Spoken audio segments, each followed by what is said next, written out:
अब भारत की इसरो को तो मानना ही पड़ेगा। दोस्तों, हाल ही में इन्होंने एक ऐसी तकनीक डेवलप कर ली है जो कि दुनिया के बड़े बड़े देश, जापान, यूरोप जैसी काफ़ी बड़ी कंट्रीज़ के पास तक नहीं है। और फाइनली हमारी इसरो टीम ने इसे डेवलप कर दिया है। ऑलरेडी इसरो काफ़ी सस्ते में रॉकेट लॉन्च कर रहा था, लेकिन आप कभी इमेजिन कर सकते हो कि ये रॉकेट लॉन्चेस 80% और ज़्यादा सस्ते हो जाएंगे। सुनने में काफ़ी ज़्यादा अजीब सा लगेगा, लेकिन इसरो ने इस इम्पॉसिबल चीज़ को पॉसिबल कर दिया है। दरअसल भारत की इसरो ने एक रीयूजेबल लॉन्च व्हीकल को तैयार कर लिया है और इसका नाम फाइनली रखा गया है पुष्पक। और हमारे प्रधानमंत्री मोदी जी ने भी इसका रिव्यू किया है। हाल ही में प्रधानमंत्री मोदी जी विक्रम साराभाई स्पेस सेंटर गए थे, जहां उन्होंने हमारे यह पुष्पक विमान को देखा और इसरो टीम को बहुत बधाई दी।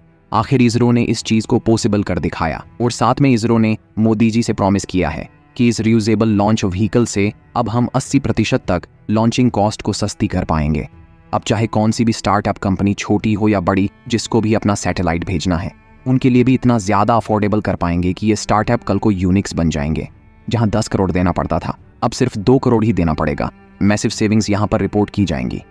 और ये 4-5 साल से नहीं, बल्कि इसके ऊपर हमारी इसरो की टीम जनवरी 2012 से काम कर रही थी और फाइनली हमें अब जाकर इतने फ्रूटफुल रिजल्ट्स मिले हैं। सबसे खास बात इसकी है कि इस पुष्पक RLV विमान को पूरी तरह से ओल्ड रॉकेट डिज़ाइन किया गया है। Fully reusable single stage to on orbit vehicle है ये।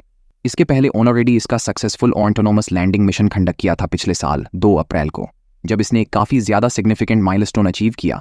और चाइना ने भी ऑलरेडी डेवलप कर लिया है। इन्होंने भी पास्ट में कुछ प्रोटोटाइप्स टेस्ट किए थे और फाइनली भारत भी इनकी बराबरी में आ चुका है। और चीन को ये बिल्कुल भी गवारा नहीं है कि इनके कंपटीटर में अब साउथ ईस्ट एशिया से एक जाइंट उभर कर आ चुका है। एक और ख़ास बात हमारे इसरो द्वारा बनाए गए पुष्पक की है। इसमें काफ़ी सारे कंपोनेंट्स भारत में ही बने हैं, जैसे navigation hardware, indigenous landing gear, aerofoil, honeycomb fans. ऐसी तमाम सारी चीज़ें हैं जो हमने भारत से ही सोर्स की है। तो ये एक परफेक्ट उदाहरण हो सकता है मेक इन इंडिया का और काफ़ी ज़्यादा इनोवेटिव टेक्नोलॉजी का। मैं आपको बता दूं, करंटली अमेरिका इसमें काफ़ी ज़्यादा आगे है। इलॉन मस्क की एक कंपनी है स्पेस एक्स नाम की।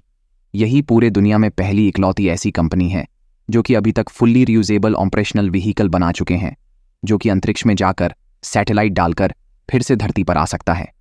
चाइना काफ़ी प्रयास कर रहा है, इन्होंने प्रोटोटाइप टेस्टिंग की है।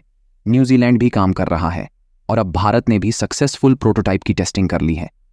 जल्द ही आप देखोगे आने वाले समय में हमारी सैटेलाइट लॉन्चिंग दुनिया में सबसे ज़्यादा सस्ती हो जाएगी। और हमें हमारे इसरो के वैज्ञानिकों पर पूरा भरोसा है। आप भी अपना सपोर्ट दिखाने के लिए एक लाइक तो कर ही दीजिए और साथ ही कमेंट्स में जय हिंद लिखना भी ना भूलिएगा।